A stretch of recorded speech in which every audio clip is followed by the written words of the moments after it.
Shalom à tous et à toutes. Alors, bienvenue dans le Yalkut Yosef Online. On continue aujourd'hui. Je vous rappelle, on est toujours dans le 4e chapitre du Yalkut Yosef, Siman Dalet, et on parle toujours de Netilat Yadayim du matin. On est la lacha même, 40. C'est parti. Akam imitato baboker, quelqu'un qui se lève le matin. Mutalo minadin laga. Alors là, très important, les amis.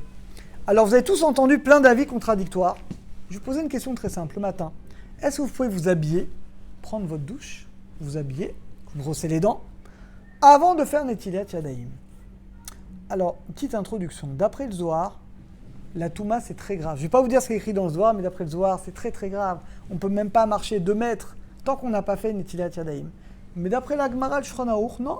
Je peux même m'habiller, je peux marcher, je peux faire ce que je veux et faire Netilat après. La Lacha, dès qu'il y a une contradiction entre le Shulchan Aruch et le Zohar, on suit le Shulchan Aruch. Néanmoins, celui qui est marmire de faire comme le Zohar, comme les tzadikim qui, dès qu'ils se réveillent, ils ont le seau là, dès qu'ils sortent de lui, celui qui est marmire comme le Zohar, eh bien, ta voix la bracha. On y va.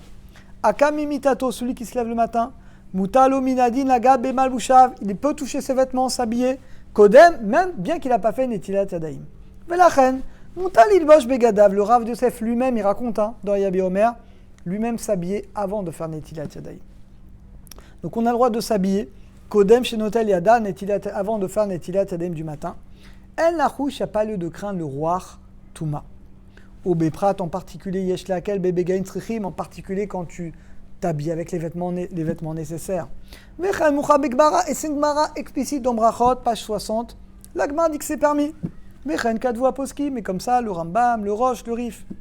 Kol Sheken, Imolech Lishon, à plus forte raison, si tu vas dormir après Chatzot la nuit, il y en a qui disent que la Touma vient à Chatzot.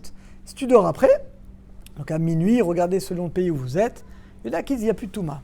Deaz en roar shura al yadav. Donc si vous dormez tard, ce sera encore plus cool. Yesh lakel be pshitut ilbosh begadav kodem netilat. Donc vous avez le droit de vous habiller avant de faire netilat. Viachol gam lelea le shirutin itpanot, évidemment, tu vas aux toilettes avant, parce que tu ne peux pas faire de bracha quand tu as envie d'aller aux toilettes. Tu vas aux toilettes, tu t'habilles, tu prends ta douche, tu t'habilles, tu te brosses les dents, et quand tu sors, tu vas à la cuisine, et là tu fais netilat yadayim avec bracha. Achaka itol yadav ulvarech. Alors, yesh mitrazim, il y en a des gens qui sont pieux. Je suis sûr qu'il y en a qui font comme ça, qui nous regardent. Olchim alpi Torah takabala, qui font comme le Zohar. Noagim lachmir, ils sont mahmir. Manichim balala liamitatam keli, ils mettent un ustensile avec de l'eau. Kara, une assiette avec de l'eau. Notlim yedem, et dès qu'ils se réveillent, ils font netilat. Vachakar, et après ils touchent, ils s'habillent, etc. Ils font tout le reste. Ta voilà bracha, c'est très bien. Imargish isameod. Maintenant, il y a un problème, les amis. Il y a un problème. Tu ne peux pas faire de bracha quand tu as envie d'aller aux toilettes. Quand tu te réveilles, en général, on a envie d'aller aux toilettes. Donc tu ne peux pas faire Netilat Yadayim, c'est assourd. C'est une tova, c'est une abomination. Quelqu'un qui fait une bracha quand il a envie d'aller aux toilettes, c'est une abomination. Donc dit le Rav. Si tu te réveilles le matin et tu sens en général, c'est le cas que tu as vraiment envie d'aller aux toilettes. En plus, en général, il faut aller tout de suite. Tu ne peux pas te retenir 1h12. Dans ce cas-là, il ne faut pas être mahmir de vouloir faire tout de suite. Et dans ce cas-là, il vaut mieux au contraire. C'est mieux d'abord d'aller aux toilettes. Et là, Efané Kodem, d'abord tu vas aux toilettes. On va dire, tu prends ta douche après, tu t'habilles. Kedeshelo Yavor Alisou, Ateshaketsu. Je vous en ai parlé plusieurs fois. Il y a un interdit d'être répugnant. Si tu te retiens d'aller aux toilettes, tu es répugnant. C'est même dangereux pour ta santé. Donc dès que tu te réveilles, si tu as très envie d'aller aux toilettes, tu cours aux toilettes.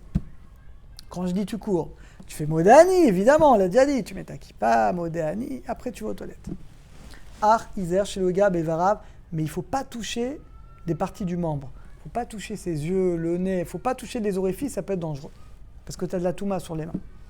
Imeno tser kolka, maintenant si, voilà, tu n'as pas très envie d'aller aux toilettes, tu peux attendre 1h12. Alors dans ce cas-là, là c'est bien d'être marmir comme le Zohar. Imir tselachmir à l'atmos, tu vas être marmir de faire Netilat Yadayim avant d'aller aux toilettes, là c'est bien, Veracha l'achmir. Donc conclusion, si vous avez très envie d'aller aux toilettes, vous faites d'abord les toilettes. Si tu n'as pas très envie, tu peux attendre 1h12. Tu veux faire d'abord Netilat, c'est bien, comme le Zohar. Aval Meikaradin, mais dans tous les cas, Moutar, tu as le droit d'abord d'aller aux toilettes et après de faire Netilat Yadayim. Même Aleph, c'est des halachot, les amis, qui sont très très importantes. Même Aleph. Moutar, Lidmod, Levarer, Kenegedmi, Netilat Yadayim, Shacharit. On a le droit d'étudier et de faire une bracha devant l'eau de Netilat Yadayim, l'eau qui est dans votre bassine. Afilou lefana ve'megoulim, bien qu'on les voit.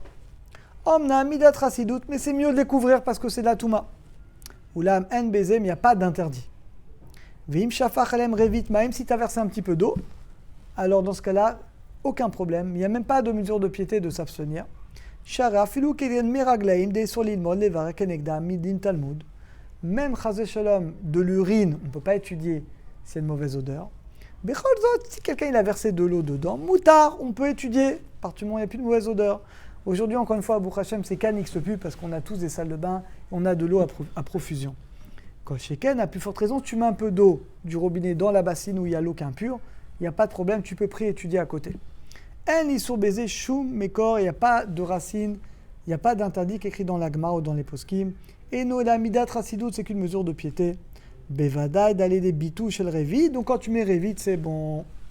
Même bête 42. Et là, très important, on y va. Elud varin tzrichim netilat yadayim. Voilà toutes les choses où il faut faire netilat yadayim. Alors d'abord, précision. La bracha, c'est que le matin, quand je me lève. Et le pain, après, on parlera bien entendu du pain. Mais il y a plein d'autres cas où je dois faire netilat sans bracha. Regardez. Aotse mebet akise. Quand je sors des toilettes, bon, la vérité, quand je sors des toilettes, je ne suis pas obligé de prendre un kéli. Je peux me laver les mains sans kéli. Bet amicha de la salle de bain. Un hôtel tipornal, attention, quand vous coupez les ongles, vous devez faire avec un kéli pour enlever l'impureté, comme le matin, par alternance. Choles minav, tu touffes tes chaussures, tu dois te laver les mains. Anoga beaga, tu as touché tes jambes, tu dois te laver les mains. Chofef rocho, tu te grattes. C'est pour ça que nous on se gratte avec la kippa. Mais si tu te grattes directement, tu dois faire une tilat. Pareil, tout ça c'est sans bracha. Oler les bêtes amitim, tu sors du cimetière, netilat sans bracha. Ou meniga, quelqu'un qui a touché un mort, pareil. Mishimapla, kelav, quelqu'un m'afflie, il enlève les puces, les poux de ses vêtements, les puces de ses vêtements, quelle horreur. Ah, meshamesh mitato, quand quelqu'un il a une relation conjugale, il doit faire netilat sans bracha avec un keli. Anoga bekina, tu touches une puce, pareil. Anoga begoufo bekot resim, tu touches un endroit, ton ventre, ton dos, tes jambes, tu dois faire netilat. Et le Shranon nous dit que si quelqu'un ne fait pas attention, regardez les amis. Misha Saïchad Mikol Elou, c'est écrit dans Shranon ça. Quelqu'un qui a fait une de ces choses-là, Velo Natal Yadav, et qui n'a pas fait Netilat Yadayim. Imutaim Tracham, s'il est un sage comme vous qui étudie la Torah tous les jours, Talmudo Mishtaka, il oublie son étude, vous vous rendez compte? Et si c'est pas un sage, il risque de devenir fou, de faire des avérotes, dit le Marsha. Il y a un esprit de folie. En tout cas, les amis, très important, tous les cas qu'on a dit, vous allez chez le coiffeur, c'est pas écrit, mais on va le voir également. Pareil, vous devez faire Netilat Yadayim sans bracha avec un keli. Sinon, il y a une prise de sang. Pareil, si vous ne le faites pas, l'eau et nous, ça faut oublier l'étude. Donc, tous les cas que je vous dis, très très important d'être makpid. La bracha, c'est que le matin, quand je me lève, ou quand je vais manger du pain. Même guimel. Ah bah voilà, anotel tipornav, quelqu'un qui se coupe un ongle. Lo natal et kulam sa Netilat Yadayim. Eh ben, même s'il n'a pas coupé tous les ongles, il faut faire Netilat Yadayim. Aflou tatipona beado, même si tu as arraché avec les doigts, oulala, c'est pas bien de faire ça, eh bien il faut faire Netilat Yadayim. Donc on rappelle que c'est pas bien de se ronger les ongles, les amis. Hein. Ceux qui se rongent les ongles, j'en ai un devant moi, eh bien c'est pas bien. C'est pas bien parce que d'abord il y a de la touma et tu risques surtout de le faire Shabbat. Et chaz shalom, si tu t'habitues à le faire en semaine, tu vas le faire Shabbat, tu vas transgresser Shabbat. Donc mettez du vernis, mettez ce que vous voulez, transparent bien sûr, hein. Mettez quelque chose pour ne pas le faire. Im notel tipornav beraglav, si tu as arraché les ongles des pieds, pareil, il faut faire Netilat Yadayim avec un keli. En chilou, il n'y a pas de différence là-dessus, si tu fais avec les mains, avec un coupe-ongle, bechol ofen, dans tous les cas, il faut faire Netilat Yadayim. Et même si tu n'as enlevé que la moitié d'un ongle, il faut faire Netilat Yadayim. Baruch Hashem, on a terminé, on s'arrête ici, on se retrouve demain pour une nouvelle vidéo Bezrat Hashem. À très bientôt à tous et à toutes.